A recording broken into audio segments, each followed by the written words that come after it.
think that there are probably still a number of colleagues going to be coming on board here, but really massive thanks to Karen, who actually, Karen, it was like see one, do one, wasn't it? I think where you've had the idea for this talk, which emerged from a previous a Newcastle Health Innovation Partners session. And it's really great to sort of be able to put into practice the sort of request, if you like, that you made. And so without any further ado, I know this is a topic which has garners a huge amount of interest from many, many diverse areas, often misunderstood, often misrepresented, often has very major unseen consequences as well, I know. So Karen, without any further ado, I'm going to pass over to you to My Menopause and Me.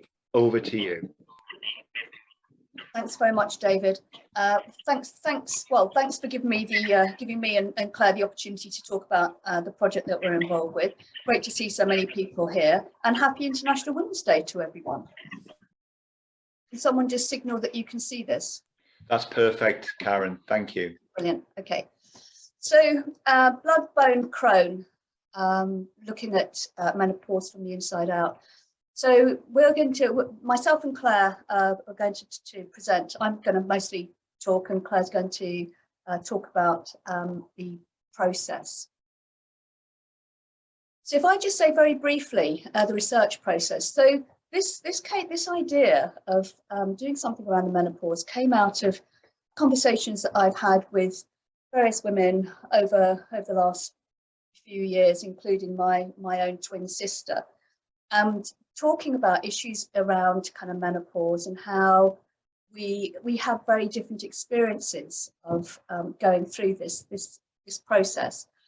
And what occurred to me is that actually women's voices are often not heard, their actual authentic voices of how we actually experience this particular phase of our life, and how it would be really useful, perhaps, certainly thinking about our students, our medical students, to actually just get some insight into what it might feel like to be a menopausal woman, or a perimenopausal woman, or a postmenopausal woman. So I had this idea of actually doing a participatory project with local women, and I put out an invitation through various kind of lists, through the university, through the city council, and got together a group of women who responded to this idea of, do you have a story to tell? And what was really important and different about different to me anyway, having not really kind of done this before, was I had the idea that while women were talking about their menopausal experiences, they would then also be creating a menopause moment. So they would be, knitting the menopause, or sculpting the menopause, or drawing the menopause, as a way of being creative as well as being thoughtful. So a kind of creative storytelling kind of process. We ran 3 workshops in Newcastle, and as it happened, I had a colleague who I worked with. She's done a little bit of work in Makerere in Uganda, and she very kindly organised 2 workshops in Uganda, because I was quite interested to see the extent to which our experiences across cultures might be different, and what we would share in terms of kind of shared experiences. So we ran 5 workshops altogether. Part of not a substantial element of the process in terms of what would come out of it is a film, is an animated film, because again, in terms of training, creating something dramatic through film or through any other kind of creative process, for me, I think is a good way of trying to get across quite complicated and sometimes quite controversial ideas and thoughts in a way that doesn't kind of beat people over the head with their ignorance or their misunderstanding or their lack of awareness. So part of the project, part of the team is a really fantastic animator called Cheryl Jenkins, and she and I are currently kind of working on the development of the final animation. And as part of this talk, I'm going to also show a 6-minute clip, which is the first half of the animation, so you can see the kind of things that we've got up to.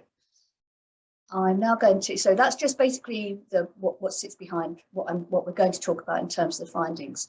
I'm just now going to move on and ask Claire Armstrong to talk about, who was one of the facilitators of 2 of the workshops, to talk about that process, that participatory creative process.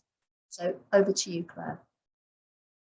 Hi, I'm Claire. I am an art psychotherapist, an artist and a creative workshop facilitator. And I was really excited when I was invited to be part of this project, because as an art psychotherapist, I really understand the uniqueness and the importance of images and the knowledge that that sort of comes through images that often cannot be gained in sort of any other way. So images really allow us to communicate on a deeper level. So mark making is fundamental to human development, and it's a great way to express yourself when you're really unable to find the words. And obviously we all know some experiences are really difficult to put into words, so a creative way to express yourself is fantastic. It can be empowering to create, promoting emotional resilience and coping strategies, and the tactile elements within art making, sort of the touch, the sound, the smells and movements, can be really soothing, and they can provide a real distraction when you're talking about sort of difficult things. So visual art is not something predictable or something that conforms, a bit like a menopausal woman maybe. It can operate very powerfully on a non-verbal level, with communication taking place on the page through the art. So as part of this project, we ran a number of standalone 2-hour workshops. At the start of the workshop, it was really important to ensure the safety of the participants. And I talked about how working in this way can often access hidden emotions. It was important that everyone felt safe and contained within the space and only shared as much as they felt comfortable with. I invited everyone to start the sessions with some grounding exercises. We did some grounding drawing exercises and some meditative breathing practices to warm everyone up, encourage them to be present and to really anchor themselves in their bodies, in the space, and as much as possible to sort of leave everything else, you know, whatever had happened earlier in their day, sort of behind them. The next thing we did was a body map. I use this in my psychotherapy practice, and I'll just hold it up to the, quite a few of you might be familiar with this.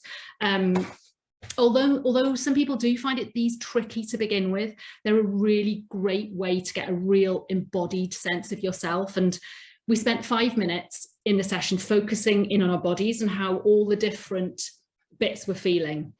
The maps could be illustrated in any way people wanted. It was really important to sort of stress that there's no right or wrong way to do this. I provided a variety of drawing tools, and the body could be populated with colours, patterns, textures, words, squiggles, scribbles, however anyone wanted to respond in their own sort of unique way. So I suggested that we spend time doing this in silence, as the sort of being still and quiet really helps people focus in on their feelings. So participants were invited to share their images if they felt comfortable to do so. And interestingly, not only did everybody show their images, but everybody also talked about them in really open and vulnerable ways, which was incredibly powerful. So I then invited participants to respond to their body map images by writing some words to accompany them. And again, there was no really stressing, there was no right or wrong way to do this. This could be a stream of consciousness, it could be a list, it could be a poem, it could be random words. And participants were invited again to share their words if they felt comfortable. And there was some really raw, poetic and really powerful, and it elicited sort of many emotions within the group. And the drawing and written pieces opened up many open and really honest conversations about people's personal experiences, and it fostered a real connection as well within the group. In the final part of the workshop, the participants could choose from a variety of art materials to create images relating to their own personal menopause journey. I gave them lots of different bits of paper, and I also gave them folded up watercolor paper like this. I use this often in my practice, and it's a bit like a book or a zine, that kind of thing, and it lends a real sort of narrative quality to people's work. Again, there was no right or wrong on these pieces, and they could be approached in a variety of ways, and there was a real sort of focus on the process and of creating, inviting sort of real playful experimentation.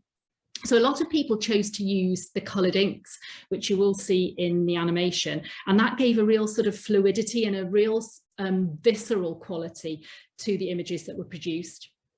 When reflecting on their images at the end, some participants noticed something extra, maybe a feeling or a thought that they hadn't been aware of. And as an art psychotherapist, I believe that images can be thought of as things that are filled with real sort of power and compassion. And creativity offers us a way to celebrate our uniqueness, and incorporating this creativity into this sort of research project really, I feel, helps support and celebrate the uniqueness of each person's menopausal journey. Back to you, Karen. Brilliant. Thanks for that, Claire. I think that you gave a really good description of the process, and also some insights into your own kind of practice. So thanks for that. So we want to move on then to think about to talk about the key findings. And what you're just looking at, this image here, is something when we did, after the first set of workshops, we had a follow-up workshop, which a number of women participated in with Cheryl, the animator, and we went through different forms of animation, what we liked, what we didn't like, and we also had a little play with a kind of stop motion animation piece of software. But the key findings, I just want to just very briefly, you'll be pleased to know I'm not going to read out every slide, but all the images are images which have been created through the workshops. So the way in which we have thought about the outputs of the project is as a journey. So the first thing that we talked about, the first thing that we actually see in the animation is around perimenopause. And when we were doing the workshops, it wasn't, we didn't say, okay, who's perimenopause, or what was that like, what was that experience like? The discussions were much more free fall, but for the purposes of the presentation, and certainly for the animation, we thought it would just be useful to actually have something which looks like a journey, because in terms of training, we thought it would be useful to be able to stop the animation at different points and then kind of reflect on the process of that kind of menopausal journey. So in terms of the perimenopause, and what our participants really kind of focused on was things around, if only I had known what to expect. So a number of women would talk about, well, I didn't realise that this was an issue, or this might happen.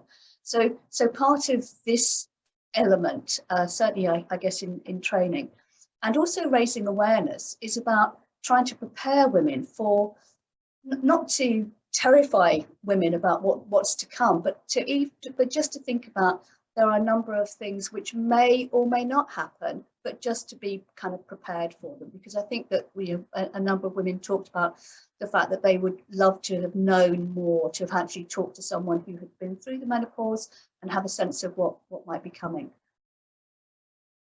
We then also kind of talked about how women actually did experience the menopause. Actually, I don't know why that.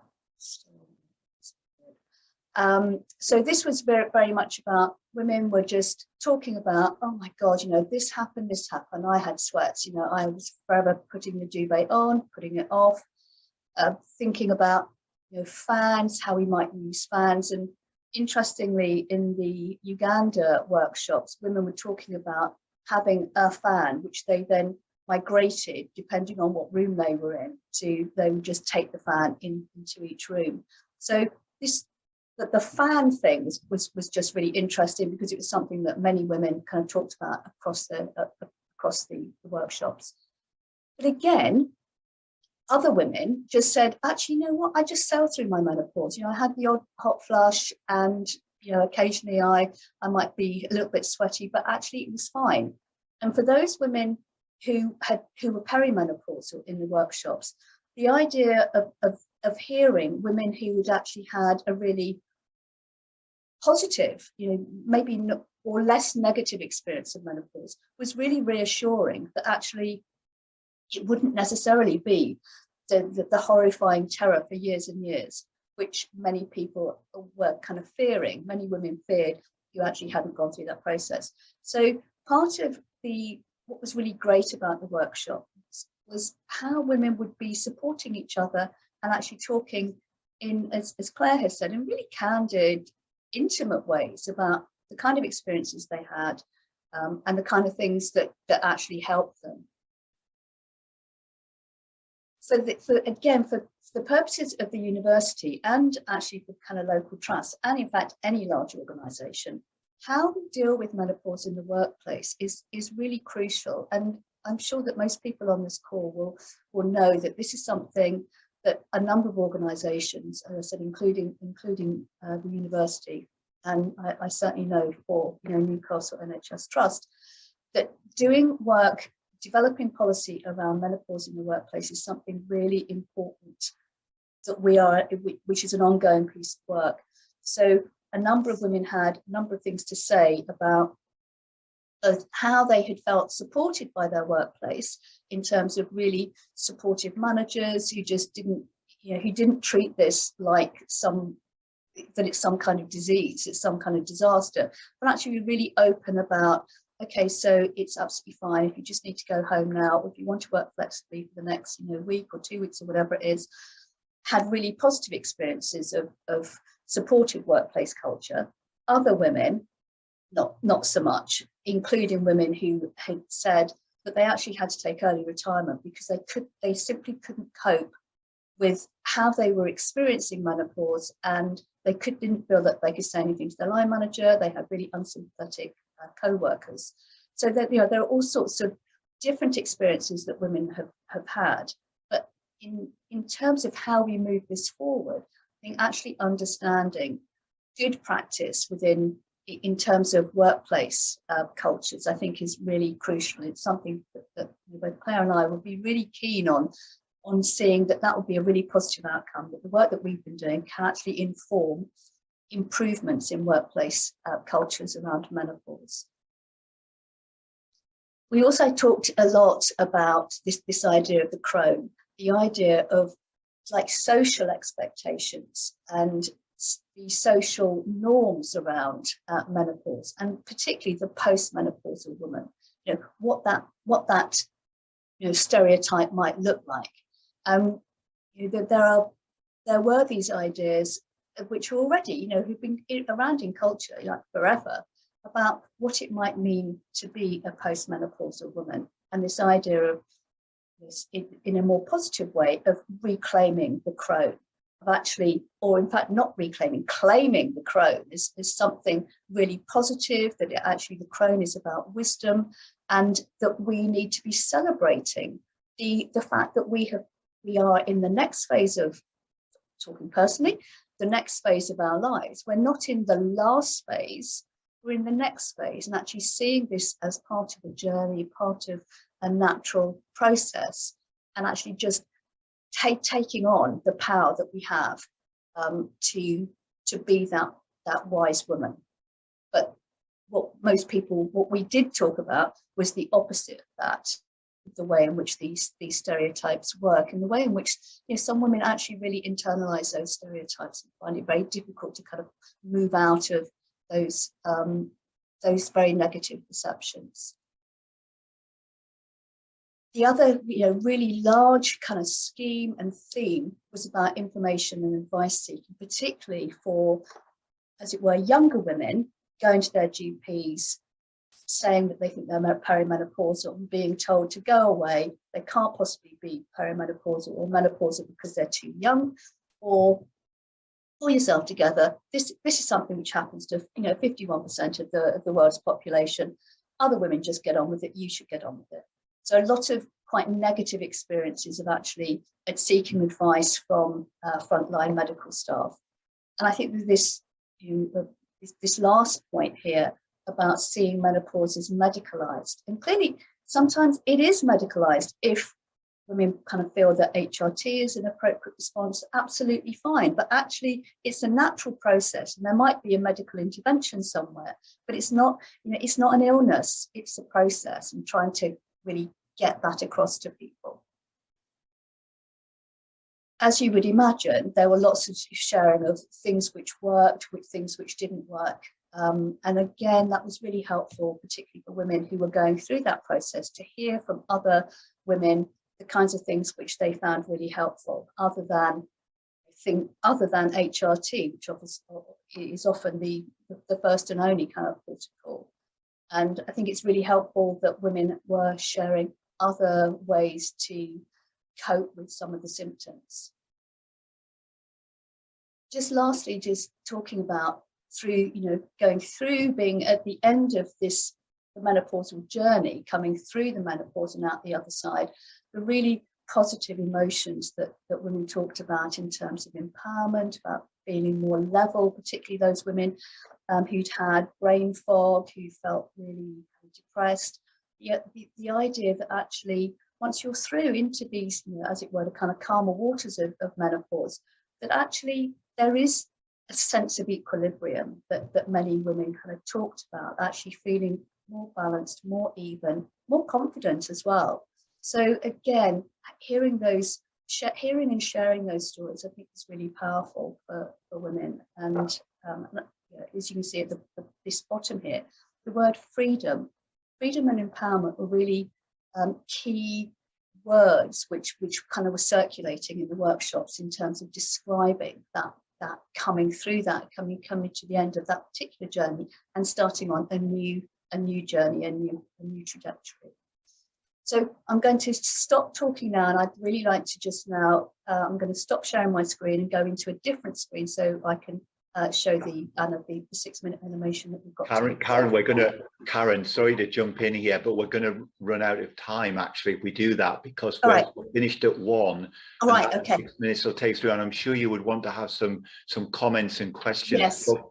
Yes, I mean, there have been some chats, comments about, could we have slides made available, etc. And I'm hoping that's acceptable to you. Actually, what I will do, David, is, and for everyone, is I will send the slides to Anne, and I will also include the link.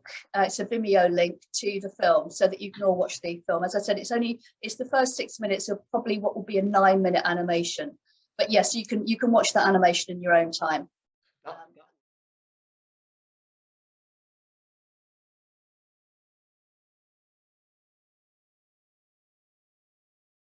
My symptoms were quite prominent. I mean, it definitely disrupted the quality of my sleep.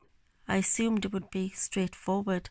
I was absolutely shocked when I experienced the debilitating symptoms of perimenopause through to menopause. I was in my early 40s, and I kept going to the GP and saying, this is happening, and this is happening, and just repeat, oh no, you're too young, that doesn't fit this description you have of it.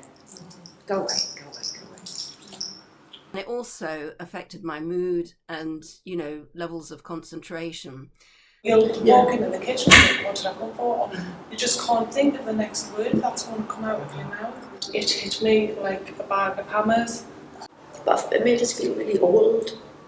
And you just think you've gone suddenly from your womanhood to the other side of it, where is it all shrivelling up and, going downhill a little bit. The symptoms also affected everyday relationships and my work and stuff, with bouts of impatience and short-temperedness and so on. My decision to take early retirement was because of what I was going through. I couldn't concentrate. I was making mistakes. I couldn't send emails properly. It was just absolutely awful. And I was also becoming anxious and rather depressed as well. And the hot sweats were really difficult to deal with until the GP put me on HRT. So, overall it was a fairly kind of traumatic time. I just had like a couple of years of sweats, and that was it. But during the day, and that was me. I know, and I feel really guilty about that when I hear other women's stories about, and I'm thinking, well, That never really happened to me. I just kind of sailed through it, and it just came out the other end. The symptoms and the lack of advice and, you know, the lack of public debate made me feel quite abnormal, as if I was going through something that to me wasn't really a natural process. I think also lack of self-esteem, I got that problem. Yeah, lack of self-esteem. You kind of feel, oh, maybe you are the only one. I am a proactive person, so I did my own research. Yeah. And I've got a really good GP now, but women going through the natural menopause, some women still really suffer terribly. Oh, absolutely. I used to have to underarm hair, like, oh, loads, but now I look and I think there's anything there. Unless it's just my eyesight, maybe. So. No, that's not for me. Oh, but eyesight is a good thing, isn't it? It is great. Yes, I love the fact that I can't really see anything anymore. Till you put your glasses on. We try to look at menopause as taboo. We don't freely talk about them. And okay, if you are lucky, your family members or friends may talk about it. I found it quite difficult to talk to my mum about the symptoms. This may be a generational thing, and I didn't feel comfortable discussing it with friends either, which is quite strange when you look back. But I think, you know, for our generation, there has been some kind of hesitancy about discussing the menopause. I associate the menopause with probably negative things, negative symptoms, maybe because of my mum's experience, because I think she did find it quite hard. And I think other people think what's wrong with you. It's not what's happening to you, it's what's wrong with you, which is quite offensive at times, because you're saying there isn't anything wrong, it's just the process I'm going through, but they make you feel, I shouldn't be feeling this way, and then you try to feel normal, but this is the normal for you at that stage of your life, really. I've been in meetings at work where the joke, if you hear it, oh, you're going through the change or your menopause and all. So we're dismissing you and what you're saying. Like you should be ashamed of it, and it's used as an insult. What's the matter with you? You're menopausal. yeah. We would joke about it and you know, don't mess with us kind of thing because we're menopausal, you know, and it was almost like suddenly we had some armour and Just trying to make light of it all and not have that fear of not being able to talk about it, and having the confidence to be able to talk about it and say, look, I am menopausal and I am going, you know, my body is changing, and this is just me and what it's about. I've had discussions with friends, and somebody would say, you are feeling like that because of this, and my other friend would say her own experience. I remember one of my friends told me that I normally lose my temper often than I used to, especially with the children. So I was eager to learn new ways of how people live with these changes, how accommodative they are, because of course sometimes they are very challenging. Good friend, she said, you can go to the doctors and they can give you a test and they take blood and they can tell you if you're in the menopause. And I thought, I'll do that. So I went and I saw the GP and he asked why. And I said, well, I've been this. I said, and I think it might be the menopause and you can give us a test. And he went, you're probably right. And that was it. And I didn't get a test. And that was all he said, you're probably right. And then I never went back because I thought, oh, well, I was right then. So I just got on with it. There's a really killer question gone in from Susanna Beatty in the chat. You'll have been focusing on your presentation, but basically Susanna's question is, how will key findings be used to influence current clinical practice with health partners? That's a tricky one. I can answer that very, very briefly.